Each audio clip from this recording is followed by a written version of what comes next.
En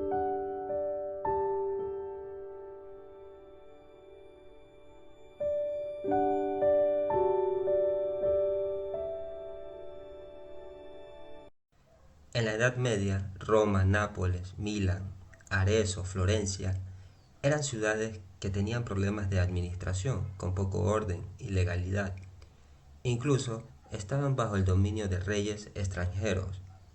Por ejemplo, Italia fue invadida dos veces por Francia, una en 1495 por Carlos VIII y en la segunda en 1498 por Luis XII.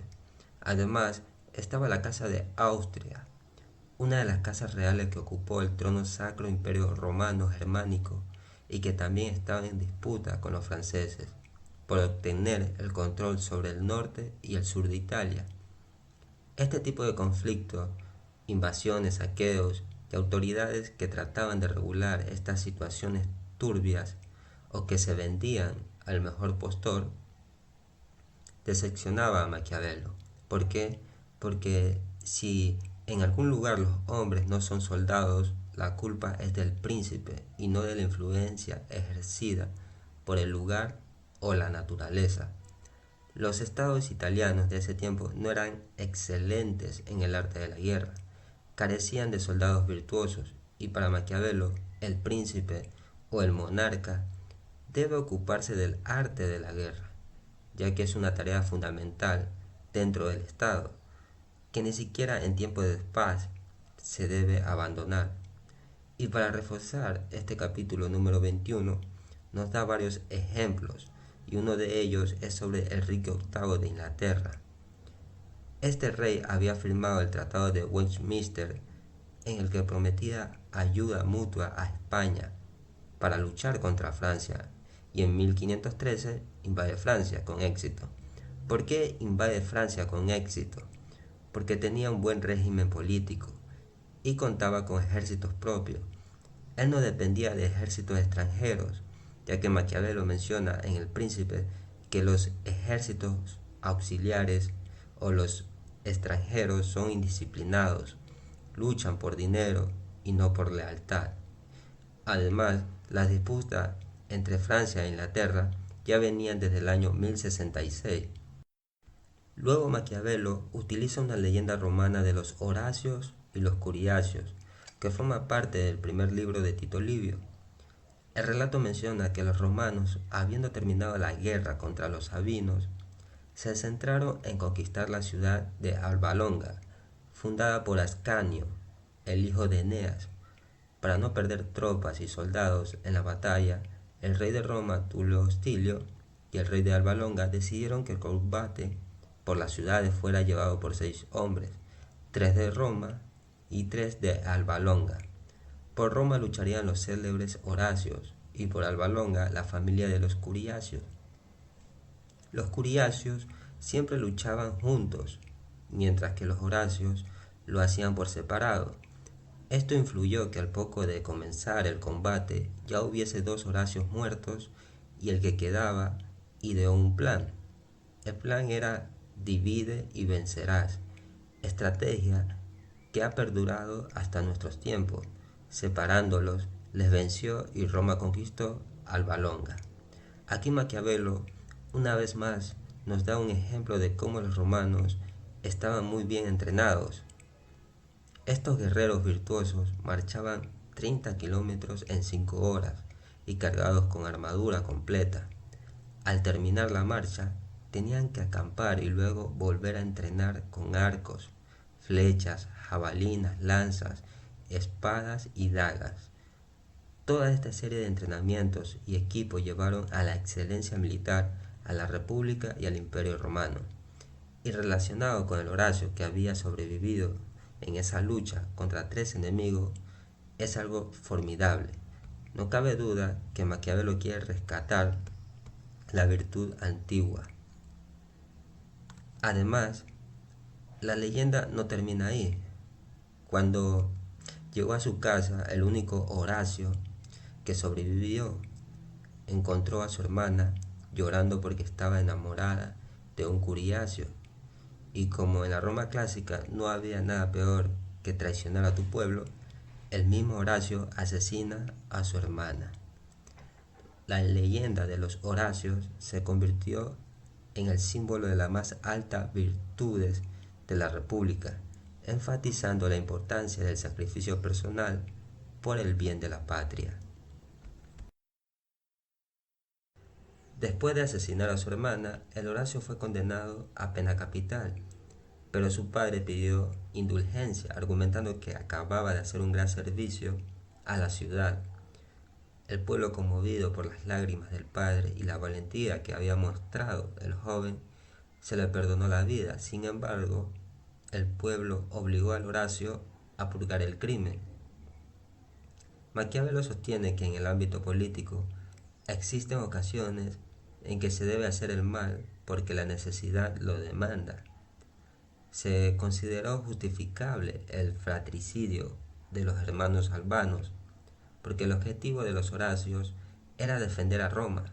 De esta manera no hay delito, se absuelve la culpa, pero hay ciertas circunstancias donde los actos no son aceptables y que francamente serían reprochables. Horacio, matando a su hermana, no tenía razones justificables para dicha acción y casi lo pierde todo, incluyendo sus méritos.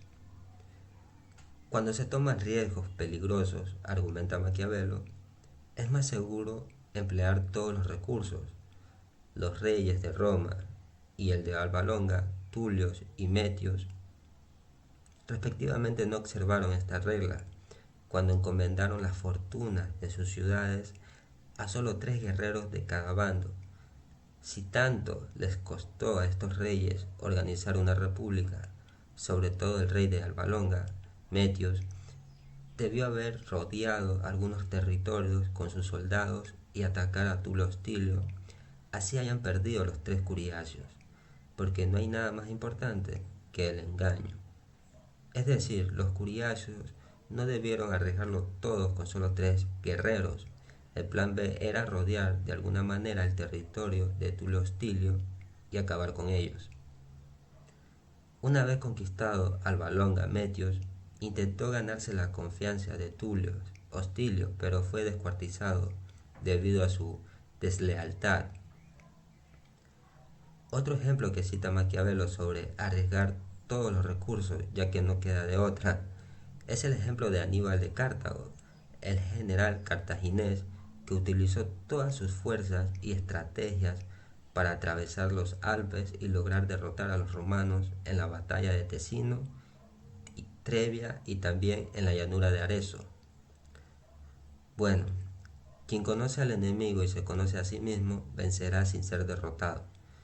Quien conoce las condiciones climáticas y las topografías obtendrá una victoria total. Esta estrategia la llevaron a la práctica Aníbal y el rey de Francia, Francisco I, que nombra a Maquiavelo en este capítulo 23. Ahora Maquiavelo nos presenta 3 ejemplos históricos que resaltan la moralidad y la virtud de 3 hombres excepcionales. Primero es la historia de Horacio Cocles. Según Tito Livio, menciona que los romanos habían fortificado las colinas que rodeaban la ciudad para hacer frente a la invasión del rey etrusco.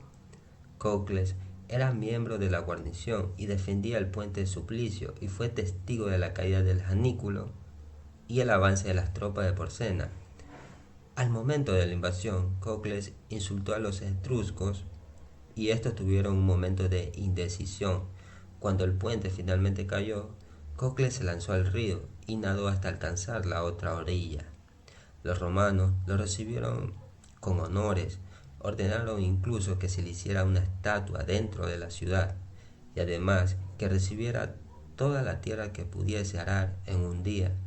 Y a pesar de la escasez que sufrían en ese tiempo, cada ciudadano le entregó una parte de sus provisiones. La segunda historia trata sobre Mucio Escévola. Primero nos relata Tito Livio sobre la fundación de la República con el rey Clucio.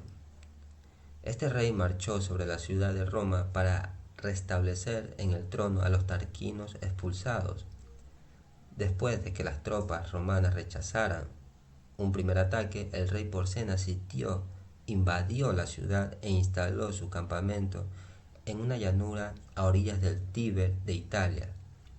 Mucio de Cébola, un joven de linaje patricio, en vista que el asedio se prolongaba y el hambre comenzaba a atormentar a la población, decidió introducirse en el campo enemigo para matar al rey etrusco. Para evitar ser tenido por desertor, presentó su resolución al Senado, que dio su aprobación. Disfrazado, penetró en el campo enemigo, pero al no conocer en persona al rey Porcena y temer que si no se daba prisa podía ser descubierto, se equivocó y mató a un hombre distinto. Arrestado y conducido ante el rey, y lejos de intimidarse, Mucio Escévola se presentó como ciudadano romano dispuesto a matarlo, y para castigarse por el error en la ejecución de la víctima, puso la mano derecha en el brasero de sacrificios mientras anunciaba a Porcena que más jóvenes habían jurado acabar con su vida. Impresionado, el rey ordenó deponer las armas y envió embajadores al Senado. Mucio Escévola recibió el sobrenombre de Escévola mismo, que significa en español zurdo, por este acto, y el Senado le donó unos terrenos al otro lado del Tíber de Italia. Y el último personaje que cita Maquiavelo es Manlio Capitolino.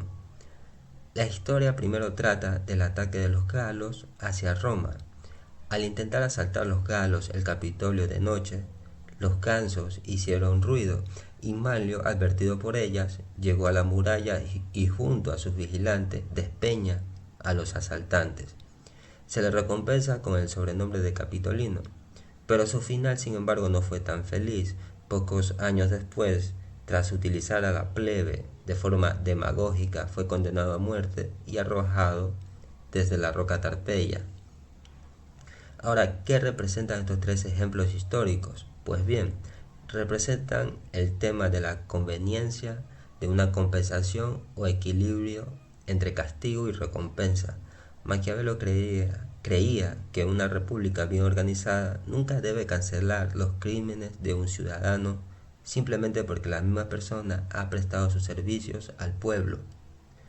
Por lo tanto, aquellas ciudades que castigan las malas acciones, aunque esa persona haya obrado bien y luego hizo algo malo y se lo castiga sin consideración alguna, esta ciudad vivirá libre mucho tiempo, pero aquellas que no lo hacen caen en la ruina enseguida.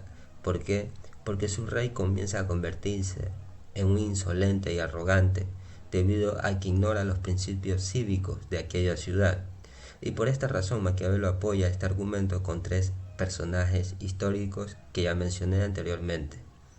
Finalmente, Maquiavelo advierte a sus lectores que lo mejor para un reformador de repúblicas es salvaguardar la apariencia de las viejas formas. Al cambiar la estructura organizativa o legislativa del gobierno, la mayoría de las personas están satisfechas con las apariencias y no se molesta en aprender la realidad. Los antiguos romanos, señala Maquiavelo, tuvieron cuidado de conservar varias costumbres familiares cuando cambiaron de un gobierno monárquico a uno republicano.